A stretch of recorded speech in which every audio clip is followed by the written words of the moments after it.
الحمدللہ رب العالمین۔ تمام تعریفیں اللہ تبارک و تعالیٰ کے لیے ہیں جو خالق حقیقی ہے، اور درود و سلام نازل ہو خاتمین علیہم الصلاۃ والسلام پر، ان کے آل و اصحاب پر۔ بزرگان دین، عزیز نوجوانوں، عفت مآب پردہ نشی خواتین اور پیارے بچوں، السلام علیکم ورحمۃ اللہ وبرکاتہ۔ عزیزان محترم، انشاءاللہ العزیز آج ہم اور آپ غیبت کے بارے میں تھوڑا بہت جاننے کی کوشش کریں گے، اور اس سے اپنے آپ کو کیسے بچائیں اس بارے میں ہم اور آپ غور و فکر کریں گے۔ عزیزان محترم، غیبت ایک ایسا گناہ ہے جسے گناہ کبیرہ کے نام سے بھی یاد کرتے ہیں۔ بتانا مقصود یہ ہے، چاہے گناہ کبیرہ ہو یا صغیرہ ہو، گناہ ہوتا ہے۔ اللہ کی نافرمانی ہی ہوا کرتی ہے، جس سے بچنا ہم سب کے لیے لازمی ہے۔ اور یاد رکھیے، جس کی قباحت اور سزا کو قرآن و سنت میں واضح طور پر بیان کر دیا گیا ہو، یہ ان گناہوں میں سے ہے جسے عام طور پر آج گناہ سمجھا ہی نہیں جاتا۔ جب کسی گناہ کا احساس تک ختم ہو جائے تو سمجھ لینا چاہیے کہ دل زنگ آلود اور ایمان انتہائی کمزور ہو چکا ہے۔ ایسی صورت میں اگر نفس کا محاسبہ نہ کیا جائے تو پھر ناقابل تلافی و نقصان سے بچنا ممکن نہیں ہے۔ تو عزیزان محترم، گناہ کے لیے جب احساس ختم ہو جاتا ہے کہ ہمارے دل سے کہ یہ گناہ ہے، تو سمجھ لینا چاہیے کہ ہمارے دل زنگ آلود ہو چکا ہے، سخت ہو چکا ہے۔ تو ہمیں اس وقت میں زیادہ اللہ سے استغفار کرنا چاہیے، ورنہ وہ دن قریب ہے جس دن ہم دعائیں کریں، استغفار کریں گے، قبول نہ کیا جائے گا۔ اس سے پہلے کہ ہمیں اپنی اصلاح اور محاسبہ کر لینا چاہیے۔ عزیزان محترم، آج کل غیبت کا مرض پورے معاشرے میں ایک مہلک مرض و وبا کی صورت اختیار کیے ہوئے ہے۔ حاضرین، خواص کی مجلس ہو یا عوام کی، خوشی کی محفل ہو یا ماتم کی، مسجد میں بیٹھے ہو یا گھر میں بیٹھے ہو یا بازار میں، ہر محفل، ہر مجلس، ہر مقام میں ایک دوسرے کی غیبت اور برائیاں بیان کی جاتی ہیں۔ سامعین کرام، جب ہم کتابوں کا مطالعہ کرتے ہیں یا پھر کسی عالم دین یا مرشد قبلہ سے دائرہ مہدویہ کے حالات سنتے ہیں تو دل باغ ہو جاتا ہے کہ جہاں آٹوں پہر ذکر خدا کی پابندی، نماز و جماعتوں کی پابندی، مہدی موعود کے بیان قرآن سے قلب و ذہن کا روشن ہو جانا، اور جن کے رونے سے جذب حق جاری ہو جایا کرتا تھا، میرے آقا علیہ الصلوۃ والسلام نے طالب دنیا کو اور طالب مولا بنا دیا۔ جس کی بندگی کی جاتی ہے اسے دیکھنے کا لطف حاصل ہو جاتا۔ وہ کیا منظر تھا، وہ کیا ماحول تھا، جہاں سے یہ اللہ کے بندے جس راستے سے گزرتے وہاں کا ذرہ ذرہ بول اٹھا، تسبیح بیان کرنے لگتا۔ وہاں نہ کسی کی غیبت، نہ حسد، نہ کسی کی چغل خوری، نہ کوئی جھوٹ بولتا تھا، اور جہاں پر فقراء بھی اپنے ترک ہونے کا ایمانداری سے حق ادا کرتے تھے، اور کاسب اپنی وفاداری کا ثبوت دیا کرتے تھے۔ کاسب ہو یا فقیر، یہ سب اللہ تبارک و تعالیٰ کی اطاعت بندگی میں کوئی کسر نہیں چھوڑتے تھے۔ جہاں ہر طرف خوشحالی ہی خوشحالی تھی، عزیزان محترم، ہر آنے والی مصیبتوں و تکالیفوں میں وہ صبر کیا کرتے اور عزم و استقلال کا مظاہرہ کرتے تھے۔ وہ ہمیشہ رب ذوالجلال صاحب حسن و کمال کا شکر ادا کرتے تھے۔ جہاں دل کے دانی کی سویت ہوتی، اس میں بھی خیر و برکت ہوا کرتی تھی۔ رشتہ داروں میں محبت اور وفایاں ہوا کرتی تھی۔ قوم کی ماؤں اور بہنوں میں حیا ہوا کرتی تھی۔ نوجوان اور بزرگوں کو اپنی اپنی ذمہ داریوں کا احساس ہوتا تھا۔ ان کے دلوں میں خوف خدا اور اللہ کو دیکھنے کی تمنائیں ہوا کرتی تھی۔ عزیزان محترم، وہاں حرص و ہوس نہ کسی طرح کا نشہ ہوا کرتا تھا۔ وہ دنیا میں حدیث کے مصداق مسافر کی طرح رہتے تھے، اور دل میں آخرت کی فکر ہوا کرتی تھی۔ وہ صرف زبانی مہدوی نہیں بلکہ حقیقی معنوی و عملی مہدوی تھے۔ ان کے اوصاف و اخلاق کو دیکھ کر اغیار اپنے کتابیں تذکرہ میں لکھنا پڑا کہ یہ انسانوں کی صورت میں اللہ کے ملائکہ ہیں جو زمین کی طہارت کے لیے آئے ہوئے ہیں۔ یہ مقام تھا اللہ کا ان پر اتنا فضل کہ وہ نفس، مخلوق، دنیا ہر چیز پر غالب تھے، مگر افسوس کہ ہم پر خواہشات دنیا، حرص، ہوس، انانیت، ہر وہ برائی جو اللہ کو ناپسند ہے وہ آج ہم پر غالب ہے اور ہم مغلوب ہیں۔ بہرحال آج کی اس مجلس جو عظیم گناہ جسے جاننے کی ہم کوشش کریں گے، جو آج ہم اسے گناہ نہیں سمجھتے بلکہ ہم نے اسے ایک عادت بنا لیا ہے، ہم نے اسے عزیزان محترم ایک عادت بنا لیا ہے۔ اللہ تبارک و تعالیٰ تو کہتا ہے قرآن شریف میں، کیا فرماتا ہے اللہ تبارک؟ یا ایھا الذین آمنوا اجتنبوا کثیرا من الظن ان البعض الظن اثم ولا تجسسوا ولا یغتب بعضکم بعضا۔ اے ایمان والوں، بہت گمان کرنے سے پرہیز کرو، کیونکہ بعض گمان گناہ ہوتے ہیں، اور کسی کی عیب جوئی نہ کرو، اور نہ ہی تم میں سے کوئی کسی دوسرے کی غیبت کرے۔ کیا تم میں سے کوئی یہ پسند کرتا ہے کہ اپنے مردہ بھائی کا گوشت کھائے؟ تم تو خود اس کام کو ناپسند کرتے ہو، اور اللہ سے ڈرتے رہو، اور اللہ ہر وقت توبہ قبول کرنے والا اور رحم فرمانے والا ہے۔ تو عزیزان محترم، اللہ تعالیٰ صاف طور پہ، واضح طور پہ ہمیں یہ تاکید فرما رہا ہے، ہمیں نصیحت فرما رہا ہے کہ اے لوگوں، غیبت سے بچو۔ یہ چیز ایسی ہے جیسا کہ مردہ اپنے بھائی کا مردار گوشت کھانے کے مصداق ہے۔ آئیے عزیزان محترم، حضرت ابو ہریرہ رضی اللہ عنہ روایت کرتے ہیں، ایک دو حدیث پر اکتفا کروں گا، ہمیں اور آپ کو سمجھنے کے لیے کافی ہوگا، ورنہ عنوان تو اتنا وسیع ہے کہ وقت کی گنجائش نہیں ہے۔ رسول اکرم صلی اللہ علیہ وسلم نے اپنے اصحاب سے دریافت فرمایا، اتدرون ما الغیبۃ، کیا تم جانتے ہو غیبت کیا ہے؟ صحابہ کرام رضی اللہ عنہ نے عرض کیا، اللہ ورسولہ عالم، اللہ اور اس کے رسول ہی بہتر جانتے ہیں۔ تو آپ صلی اللہ علیہ وسلم نے فرمایا، ذکر کا خاکا بما یکرہ، اپنے بھائی کا ایسے اندازے میں ذکر کرنا جیسے وہ پسند نہ کرے، یعنی مطلب کوئی ایسا عیب بیان کرنا جسے وہ پسند نہ کرے۔ آپ صلی اللہ علیہ وسلم سے پوچھا گیا، افرائیت ان کان فی اخیہ ما اقول، اگر میرے بھائی میں وہ چیز موجود ہو، وہ عیب موجود ہو، وہ برائی موجود ہو جس کا میں ذکر کروں، تو آپ صلی اللہ علیہ وسلم نے فرمایا، ان کان فی ما تقول فقدی تبتعہ وان لم یکن فیہ ما تقول فقد بہر، اگر اس میں وہ چیز موجود ہو جس کا ذکر تو کرے تو یقیناً تو نے اس کی غیبت کی، اور اگر اس میں وہ بات نہیں ہے جو تو اس کی بارے میں جو بیان کرتا ہے، تو پھر تو جان لے تو نے ان پر بہتان باتا، یعنی تو نے ان کی بہتان کرنے کے برابر ہے۔ ان پر اللہ کے نبی صلی اللہ علیہ وسلم صاف فرما دیا کہ غیبت کے بارے میں واضح انداز میں فرما دیا کہ غیبت اور تہمت کیا ہے، یہ دونوں چیزوں سے اللہ کے رسول اکرم صلی اللہ علیہ وسلم نے بچنے کہا۔ پھر ایک مرتبہ اللہ کے نبی خطبہ فرما رہے تھے، فرمایا، یا معاشر، اے انسانوں، اے لوگوں جو فقط زبان سے ایمان لائے ہو اور ایمان ان کے دل میں داخل نہیں ہوا، تم مسلمانوں کی غیبتیں کرنی چھوڑ دو، ان کا عیبوں کا پیچھا کرنا، ان کا تجسس کرنا بند کر دو، اور یاد رکھو اگر تم ان کی عیب ڈھونڈو تو اللہ تبارک و تعالیٰ تمہاری پوشیدہ باتوں کو ظاہر کر دے گا، اور اللہ جس کی پوشیدہ باتوں کو ظاہر کر دے اسے اس کے گھر ہی میں رسوا کرے گا۔ اس کے لیے کسی محفل اور مجلس کی ضرورت نہیں، وہ جہاں رہیں گے اللہ وہیں پر اس کو ذلیل و خوار کر دے گا۔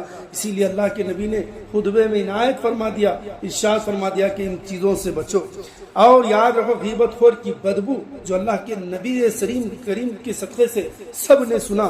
حضرت جابر رضی اللہ عنہ سے روایت ہے، وہ بیان فرماتے ہیں، کیا فرماتے، ہم لوگ نبی کریم صلی اللہ علیہ وسلم کے ساتھ تھے، اچانک بدبودار ہوا چلی، آپ صلی اللہ علیہ وسلم نے فرمایا، جانتے ہو یہ کیسی بدبو ہے؟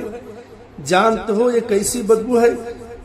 فرمایا، ھذہ ریح الذین یغتابون المؤمنین، یہ ان لوگوں کی بدبو ہے جو مومنوں کی غیبت کرتے ہیں۔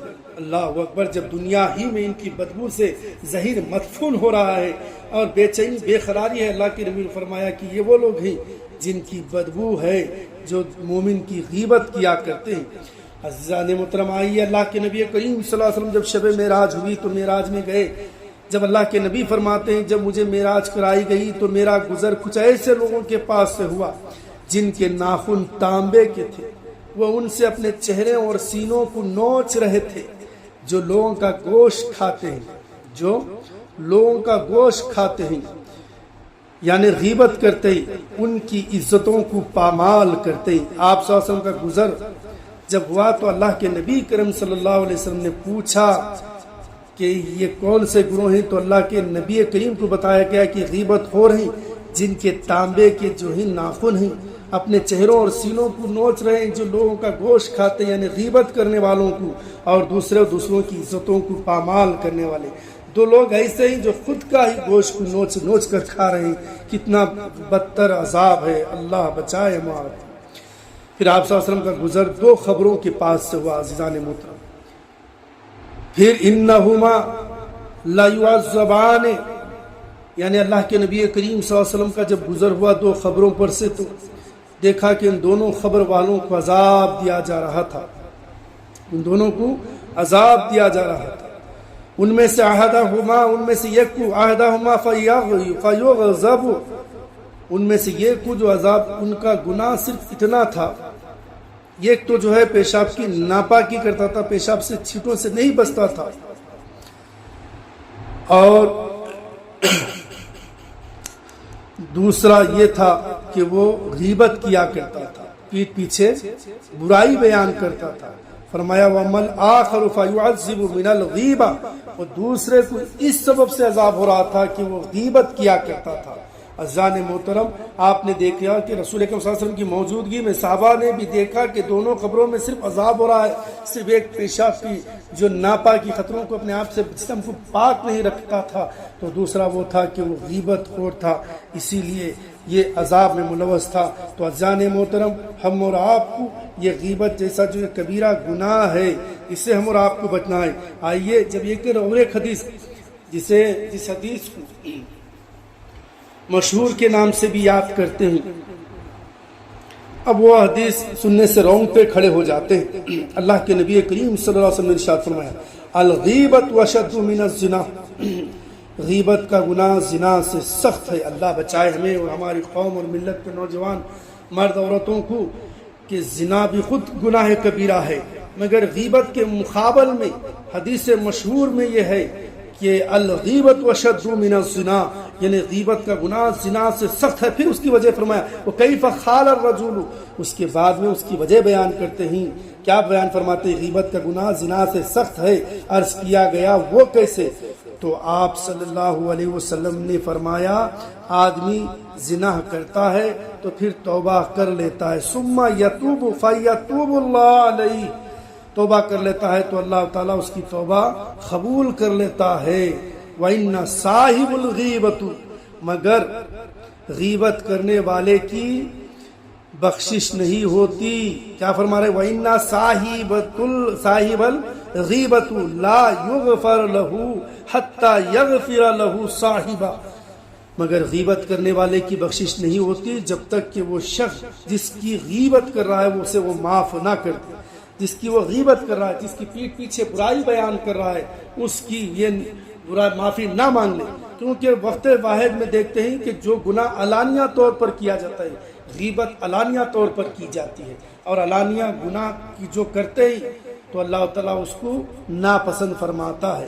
کیونکہ یاد رکھیے عزیزان محترم، اللہ کے نبی کریم صلی اللہ علیہ وسلم خود فرماتے ہیں کل امت معافی الا مجاہرین، میری پوری امت لائق عفو ہے مگر علانیہ گناہ کرنے والوں کو معاف نہیں کیا جائے گا، علانیہ گناہ کو معاف نہیں کیا جائے گا۔ زنا سے تو توبہ کی امید کی جا سکتی ہے، بل فرض توبہ کی توفیق نہ بھی ہو تو کم سے کم اقراری مجرم تو ہے، خود گنہگار تو اپنے آپ کو سمجھتا ہے، عاجزی انکساری جرم اقرار سے اس کی مغفرت ہو جائے، لیکن غیبت سے تو توبہ کی امید بہت کم ہے، اس لیے کہ غیبت کرنے والا خود گنہگار سمجھتا ہی نہیں بلکہ اس نے اسے عادت بنا لیا ہے، بلکہ وہ بہت نیک اور پاک دامن سمجھتا ہے۔ پاک دامن سمجھتا ہے عزیزان مطلب۔ اس کے بہت سارے اصطلاحات ہیں، اب وقت اس کی اجازت نہیں دیتا، ہمیں یہی 2 احادیث ہمارے لیے کافی ہیں جو اپنے آپ کو ہم غیبت سے اپنے آپ کو بچائے رکھنے کے لیے کہ یہ گناہ عظیم ہے جس سے ہم عادت بنا لیا ہے، جسے ہم گناہ بھی نہیں سمجھتے۔ اس کی وجہ سے آج ہمارے معاشرے میں بدحالی، نفرتیں پیدا ہو رہی، کوئی نام پانے کے لیے، کوئی جا و حشمت پانے کے لیے، کوئی کسی کو ذلیل و خوار کرنے کے لیے پیٹ پیچھے گناہ غیبت کرتا ہے۔ یاد رکھیے غیبت کرنے والا اور سننے والا دونوں بھی اس میں شامل ہیں۔ سننے والا بھی وہی عذاب ہوگا، وہی گناہ کا مرتکب ہوگا جو کہنے والا ہوگا عزیزان محترم۔ تو معلوم یہ ہو کوئی عہدہ نام پانے کے لیے، کوئی شہرت پانے کے لیے، کوئی یہ سمجھتا ہے، یاد رکھیے اگر ہم بندے مومن ہیں تو اس بات کو جاننے کی عزت اور ذلت کا دینے والا اللہ رب ذوالجلال ہے، مگر ہم یہ سمجھتے ہیں کسی کے فلاں عیب کو ہم ظاہر کر کے وہاں پر اسے ذلیل و رسوا کر دے جہاں اس کی عزت ہے اور ہم اپنا نام پالے۔ یاد رکھو یہ ایک تو مومن کی عزت کو پامال کرنا ہی گناہ عظیم ہے، اس کے عیب کو ظاہر کرنا یہ تو غیبت ہے، تو بیان فرما دیا گیا۔ لیکن یاد رکھیے کل آج کسی کی آپ غیبت کر کے برائی کر کے نام عہدہ پا رہے ہو، کل آپ کی بھی برائی بیان کرنے والے پیدا ہوں گے۔ تو اسی لیے اس سے ڈرو، جو سمجھتے ہو تمہیں ہمیں یقین کامل ہے کہ عزت اور ذلت اللہ دینے والا ہے، تو اس بات پر یقین رکھو کہ میرے اللہ اسے اگر عزت اور نام شہرت دیا ہے تو مجھے بھی نام اور عزت اور شہرت اللہ تبارک و تعالیٰ عطا کرے گا، مگر غیبت کر کے، چغل خوری کر کے، پیٹ پیچھے دوسرے کی برائی پال کر ہم وہ عہدہ اور مقام نہیں حاصل کر سکتے عزیزان محترم۔ اسی لیے اور ایک حدیث آخری کہتے ہوئے میں اپنی تقریر کو اختتام کرتا ہوں۔ اللہ کے نبی کریم صلی اللہ علیہ وسلم قرآن میں اللہ تعالیٰ خود ارشاد فرماتا ہے، جب تو ایسے لوگوں کو دیکھے جو ہمارے حکموں میں تانا تشی کر رہے ہیں تو ان سے اعراض کر لے، یعنی ان کی مجلس سے علیحدہ اختیاری کر لے، ان لوگوں کے لیے جو جس محفل میں غیبت بیان کرتی جاتی ہے، یہاں تک کہ وہ کسی اور بات میں مصروف ہو جائے، اگر تجھے شیطان بلا دے تو یاد آنے کے بعد ظالم لوگوں کے ساتھ مت بیٹھو، مال قوم الظالمین، قوم ظالمین جو لوگ ظلم کرتے ہیں عزت کی بنا پر دوسروں پر، تو ان سے کنارہ کشی کرنے کا حکم دیا گیا ہے۔ اسی بنا پر اللہ کے خلیفے شاہ دلاور اول و آخر مقبول مہدی علیہ السلام مقبول مہدی رضا اللہ عنہ نے فرمایا، جہاں پر اپنے پیر کی، جہاں پر اپنے رہبر اور رہنمائی کی برائی بیان کی جاتی ہے اس محفل میں مت بیٹھو، کیونکہ جہاں پر عداوت پیدا ہو جاتی ہے تو دین کو سیکھنا سمجھنے کے لیے ہم نے مشکل پیدا ہو جاتی ہے۔ آئیے جس کسی کے سامنے اللہ کے نبی کریم صلی اللہ علیہ وسلم فرماتے ہیں جس کسی کے سامنے اس کے مسلمان بھائی کی غیبت کی جائے اور اس کی مدد پر وہ قادر ہو، یعنی روکنے کے لیے، اور اس کی مدد کرے تو اللہ اس کی دنیا اور آخرت دونوں میں مدد فرمائے گا۔ کیا اللہ بات اچھی بات ہے۔ آپ نے فرمایا جو لوگ غیبت کرتے ہیں عندہ المسلم وہو یقدر علی نصرہ فنصرہ نصر اللہ فی الدنیا والآخرہ، یعنی جو لوگ قادر ہے، اگر کوئی غیبت کر رہا ہے کسی کے پیٹھ پیچھے مسلمان مومن کی تو وہ قادر ہے تو اسے روکے، اسے منع کرے۔ اگر کوئی مدد کرتا ہے تو کیا ہوتا ہے، نصر اللہ فی الدنیا والآخرہ، اللہ اس کی دنیا اور آخرت میں مدد فرماتا ہے۔ تو اللہ اس کی دنیا اور آخرت میں دونوں میں مدد فرمائے گا۔ اگر قدرت کے باوجود اس نے اس کی مدد نہیں کی تو اللہ دنیا اور آخرت میں اس سے مواخذہ کرے گا۔ کیا کرے گا اللہ؟ فَإِن لَمْ يَنْصُرْهُ وَهُوَ يَقْدِرُ عَلَى نَصْرِهِ أَدْرَكَهُ اللَّهُ فِي الدُّنْيَا وَالْآخِرَةِ، قیامت کے دن اس سے مواخذہ کرے گا۔ قدرت رکھنے کے باوجود بھی اس نے اس شخص کی کیوں مدد نہیں کی؟ کیوں؟ جس کے تعلق سے غیبت کی جا رہی تھی، یہ اس سے پوچھا جائے گا، اس قیامت کے دن اس سے مواخذہ ہوگا۔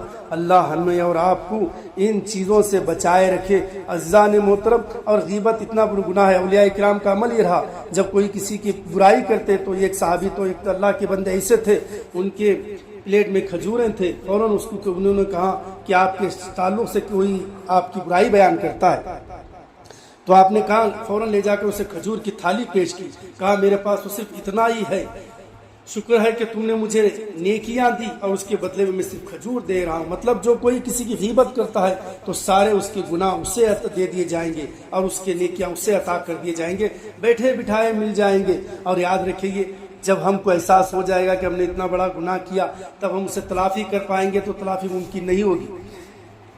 جیسا ایک واقعہ میں کہتا ہوا آپ کو اور ہماری سمجھ میں آسانی ہوگی، جو لوگ دوسروں کے پیٹ پیچھے یعنی برائی بیان کرتے ہیں. گاؤں میں ایک بہت ہی دانشمند ایک عقل مند آدمی رہتا تھا, ایک نامدار جسے عزت اللہ نے عطا فرمائی تھی. اس گاؤں میں ایک اور ایک آدمی تھا جس نے اس عقل مند آدمی سے یا اس عزت دار آدمی کے بارے میں بہت جھوٹی باتیں پھیلائے تھے. پھیلانا اس کا پیشہ تھا تاکہ اسے ذلیل اور رسوا کرے.